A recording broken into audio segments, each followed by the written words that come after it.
think I'm good to go.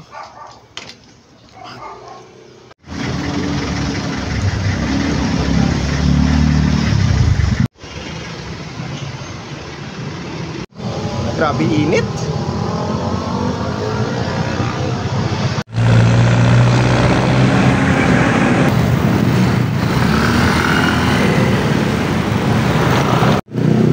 Naabot ko nga naman talaga ng kamalasan eh. Nawala pa yung foam ng bike.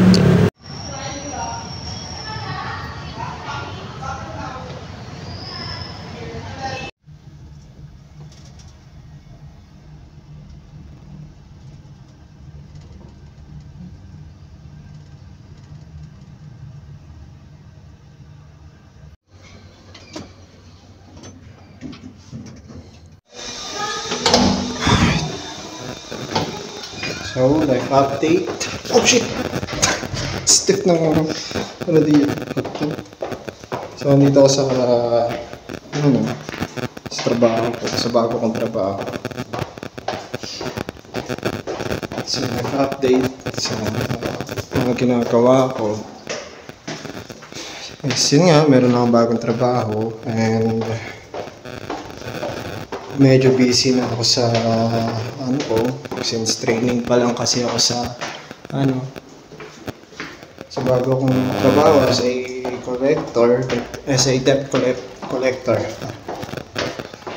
So yun, and it's 21 graduation na namin. So doon ko malalaman kung pasado kami or hindi. Good luck na lang sa akin. Pero still, continue pa rin na oh shit, yung ano ko? Yung nakalimutan ako. Nakalimutan ko yung aking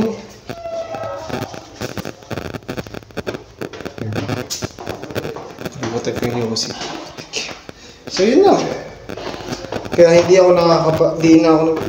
na ako masyadong makapag-vlog. Kahit na gusto ko, tagal ko naman gustong mag-vlog ulit at hindi na pagbibigyan. Kasi masyado na akong busy. So, pasok ako ng umaga, 8 o'clock. Uuwi ako ng 5. Siyempre, uuwi ako pagod.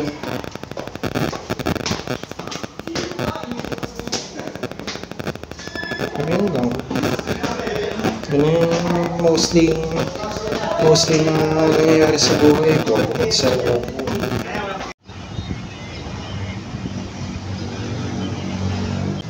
magkano?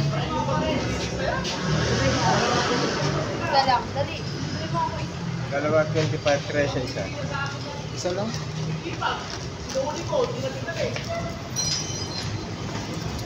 Sana, isa lang. Gulay. Wala. Presyo po, dalawa 25.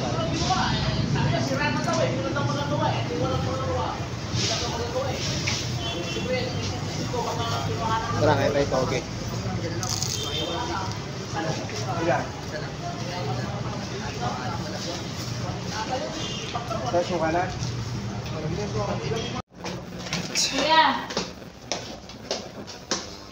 Napaaga yung break namin. Kasi nawala ng kuryente sa mismong office namin. 11:46, makakagad kami para kumakain. Then 1 o'clock, balik kami sa mga desk namin. So ano nga ba yung trabaho ko? Nagtatrabaho pinasukat ko ngayon si debt collector. Pero parang ang style namin is hindi kami pumupunta sa mga kliyente para maningil. Hindi, tinatawagan na lang namin sila. Tinatawagan lang namin sila. Then, mostly ng mga nakakausap namin is either binababaan kami and yun. Siyempre, sisingilin mo eh. Kasi tayo mga Pilipino pa naman, pag sinisingil tayo, pahirapan din, di ba? Ayun. Oh my God. Sira kasi yung elevator ngayon. Kaya, Tiyaga-tiyaga ako maglakad dito sa fire exit. Oh my God. Umpisa na naman ang exaggeration ko. Oh. So, yun lang. Yun ang live update ko.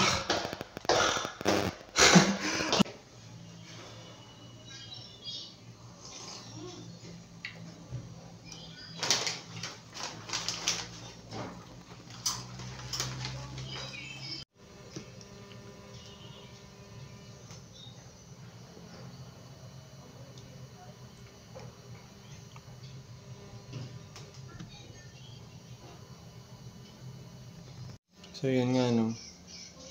Wala talagang ilaw dito ngayon sa office namin. Ay. Pawis na ako. Init. Init na nga ng panahon. Kakape pa ako.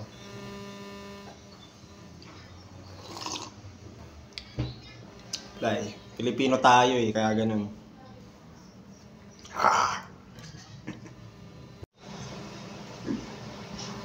Yung aking meal for today. Kape, sa crispy patata.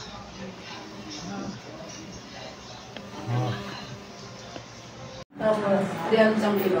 No. Per kilo? 300. Nakapaksa sa malaking level. Alright. So yun, time update. It's 3:35. Then, in-announce sa office namin na pwede na kaming umuwi. Kasi, ano yan, bumalik na kanina natin. Bumalik na kanina ng mga bandang 12:30. Pero nawala ulit nung pag-ano namin ng 1. So ngayon,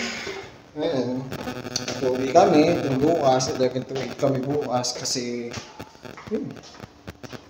11 to 8 kami bukas kasi hindi pa sure kung maibabalik kagad yung ano, yung kuryente. So, then on the other day, sa last 2 days para ma-replenish yung namin, schedule namin is papasok kami ng 8 to 6 and 8 to 5:30.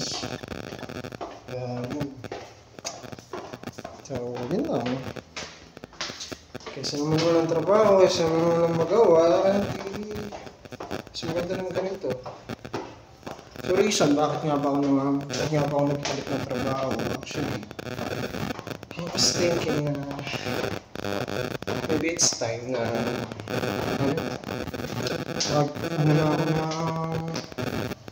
pag-upgrade na ako na hindi kita kasi since sa sa trabaho ko is medyo kumukulang na partida, mag-isa pa lang ako na sa buhay ha.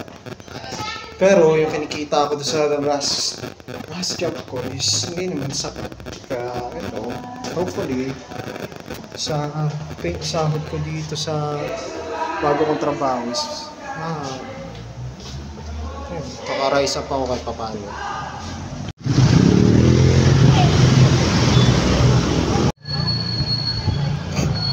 So yun, early out.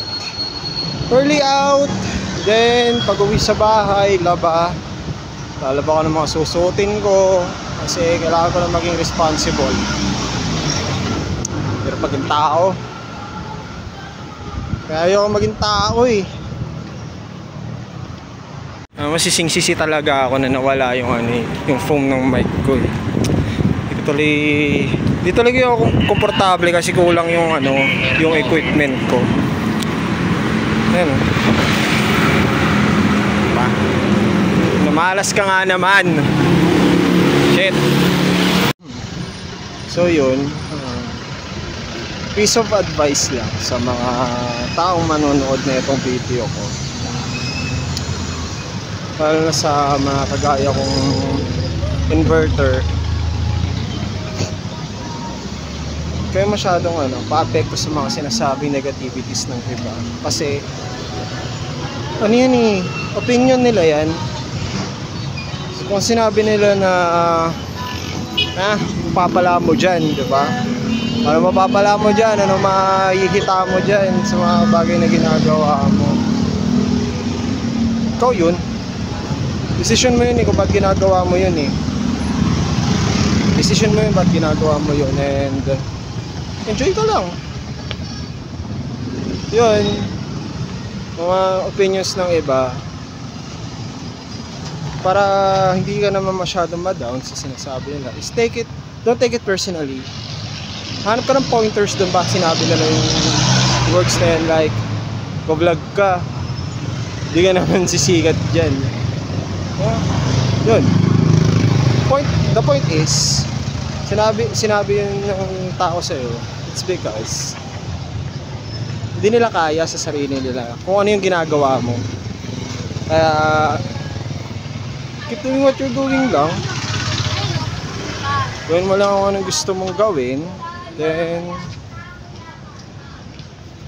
ano lang, pakita mo sa kanya na ano naman kung wala akong mapapala dito, gusto ko to, diba?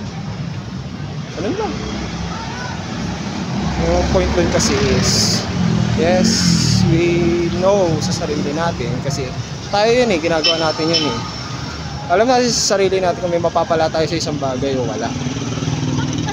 Ngayon, point doon, nagpapasalamat siya sa pagkakaibigan. to be honest, hindi ko alam kung ano sasabihin ko, pero yun lang is kung magpapadown sa sinasabi ng iba, iangat mo yung sarili mo. Angat mo yung sarili mo kasi sila, sabi nila yan kasi hindi nila kaya. Sa sarili nila, alam nila hindi nila kaya yung ginagawa mo. Like, sabihin nila, sip-sip ka sa trabaho. Kasi sila, hindi nila kaya maging sip-sip. Like, what I mean is, diba, papakitang gilas ka sa mga, sa mga superiors mo, sa mga supervisor mo na magaling ka sa trabaho mo, na which is, alam mo naman sa sarili mo kasi ikaw yan, alam mo sa sarili mo magaling ka. Sasabihan ka na lang sip-sip, ano naman, diba? Naiinggit lang kasi sila. Kasi sila hindi nila kaya ang higitan kung ano yung ginagawa mo. Ayun lang. Grabe ang hot ng panahon ngayon. Para alam mo kung ano yung mas hot? Ikaw.